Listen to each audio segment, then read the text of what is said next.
Y luego, por otra parte, el salario mínimo. Miren, hablar del salario mínimo comporta una dificultad. En un país de sueldos bajos, como es España, claro, mantener una posición dudosa o crítica frente a un alza del salario mínimo de 15 euros, lógicamente, si eso se descontextualiza, dice, oiga, pero ¿qué clase de esclavista es usted? Que se preocupa mucho porque en el país en el que los sueldos son más bajos suba el salario mínimo para los más necesitados, los menos formados, lo que usted quiera. 15 euros al mes. Bueno, pues precisamente es que eso hay que contextualizarlo. Primero en la lucha política. Porque este es un gobierno de coalición, como saben ustedes, en el que hay una parte que últimamente se lo está llevando todo. Yolanda Díaz, la que se emociona con los 100 millones de muertos del comunismo. Bueno, Yolanda Díaz, sin encomendarse a los empresarios, que son los que generan empleo. Estos de Podemos no han generado un puesto de trabajo en su puñetera vida. Bueno, pues sin encomendarse a los empresarios, solamente encomendándose a los sindicatos y sin encomendarse a la vicepresidenta económica, que es Nadia Calviño, que es la que tiene que cuadrar las cuentas, cierra un acuerdo con otros que tampoco han creado un puesto de trabajo en su puñetera vida, los sindicatos. Esos están en el sarcófago ahí hasta que gobierne la derecha. Bueno, eso tiene efectos, además, esa subida del salario mínimo, 15 euros, tiene efectos desde el 1 de septiembre.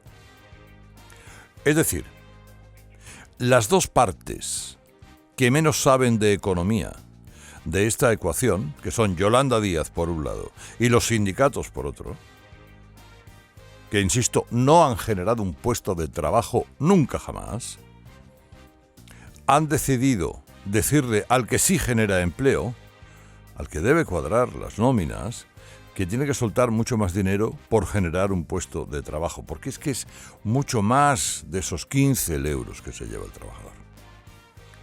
Porque los costes laborales suben, por cierto, y el gobierno gana más, la seguridad social. O sea, de manera que el empresario o el autónomo que haya empezado septiembre con unos cálculos sobre sus cuentas y su plantilla, ahora se encuentra que no, que tiene que echarse encima más costes.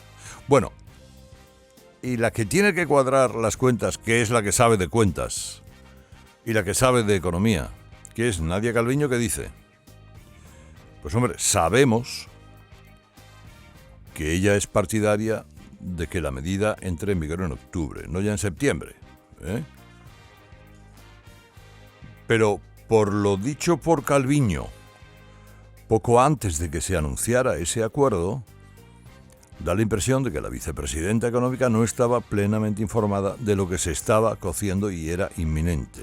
Mi información más reciente es que no había ningún acuerdo al respecto, que está teniendo lugar distintas conversaciones y en los próximos días tendremos que tomar la decisión con respecto a la subida del salario mínimo interprofesional en lo que queda de año. Bueno, la pregunta es, ¿sabía Calviño lo que iba a anunciar Yolanda Díaz poco después? Bueno, y en fin, claro, todo esto tiene que ir a Consejo de Ministros. Pregunto, ¿irá al Consejo de Ministros tal cual?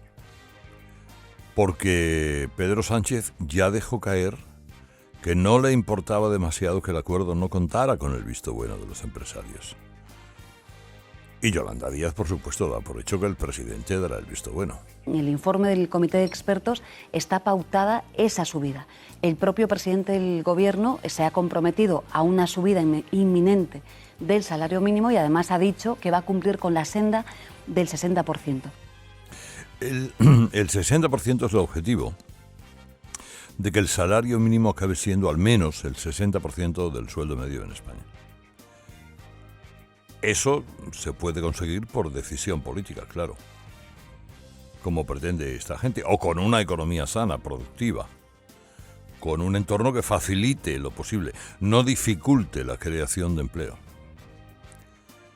El problema está en que este gobierno, mucho imponer salarios mínimos, pero no es capaz de arreglar los problemas de fondo que provoca la precariedad laboral, Miren, solo hay que ver el panorama que tenemos con los ninis.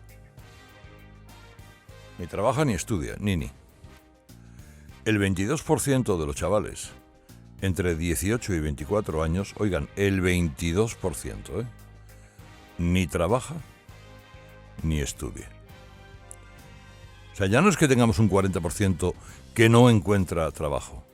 Es que hay un 22% que pasa de todo y no se preocupa por formarse, que ese es el gran problema. Fórmate en lo que quieras. Si mañana, si te interesa el negocio de la lampistería, fórmate, que no hay que ser, en fin, un fenómeno. Hay que saber hacer las cosas. Fórmate, si eso es prepararse, encontrarás trabajo. No te formas, es más difícil que lo encuentras. Tú dile al empresario que es muy malo porque no le paga 1.700 euros a esos muchachos para hacer el trabajo no cualificado para el que se les pueda contratar en un momento determinado. O sea, ahí está una de las bases del problema que aquí nadie parece querer solucionar. Pero lo de la educación ya se lo decía hace un momento, no es que sea un problema, es que es un crimen lo que se está haciendo con la juventud de nuestro país. Según el último informe de la OCDE, España es el país de todas las naciones desarrolladas con más repetidores en la secundaria, en la ESO. Claro, ¿y qué solución ha encontrado, como lo decía antes, PSOE-Podemos? Pues eliminamos los exámenes de recuperación de la ESO. Es decir, como no sabemos qué hacer con el fracaso escolar que genera el sistema educativo, que es lo fundamental, ha sido cincelado en este país por la izquierda, pues cogemos y escondemos el problema debajo de la alfombra.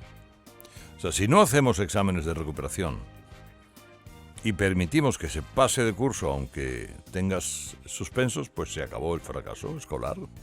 De cara a las estadísticas ya nadie te pone la cara colorada. Claro, todos sabemos exactamente que todo eso esconde una gran mentira. Pues luego que los chavales no encuentran trabajo, que los malvados empresarios no le pagan 2.000 euros al mes cuando les contratan, etcétera, etcétera, etcétera. Pero si los habéis hecho unos ignorantes, vosotros, los habéis hecho unos ignorantes. Y unos cuantos padres también.